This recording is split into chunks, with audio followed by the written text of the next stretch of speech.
ചരിത്രപ്രസിദ്ധമായ തിരുവൻമണ്ടൂർ ശ്രീ ഗോശാലകൃഷ്ണ ക്ഷേത്രത്തിലാണ്. ഇന്നിവിടെ വളരെ സവിശേഷമായ ഒരു ദിവസമാണ്. 63ാമത് ശ്രീ ഗോശാലകൃഷ്ണ വിഗ്രഹലബ്ധി സ്മാരക മഹായജ്ഞത്തിൻ്റെ ഭാഗമായിട്ടുള്ള വൻപിച്ച ആഘോഷങ്ങളാണ് ഇവിടെ നടക്കുന്നത്. ഈ വർഷത്തെ മഹായജ്ഞത്തിന് മാറ്റുകൂട്ടുവാൻ ഒരു പ്രത്യേക അതിഥി കൂടി എത്തിയിട്ടുണ്ട്.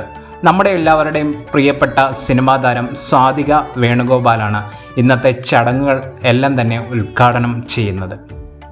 തൃശ്ശൂർ പൂരത്തെ ഓർമ്മിപ്പിക്കുന്ന രീതിയിലുള്ള വളരെ ലളിതവും എന്നാൽ ഗംഭീരവുമായ ഒരു ആനച്ചമയ പ്രദർശനം ഇവിടെ ഒരുക്കിയിട്ടുണ്ട്.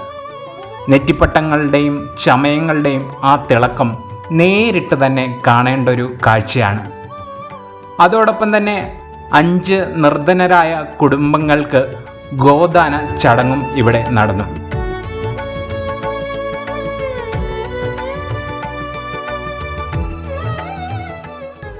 പിന്നെ എടുത്തു പറയേണ്ടത് 250 പറ അരിയുടെ സമൂഹ സദ്യയാണ് ഈ ദിവസത്തെ ഏറ്റവും വലിയ ആകർഷണം.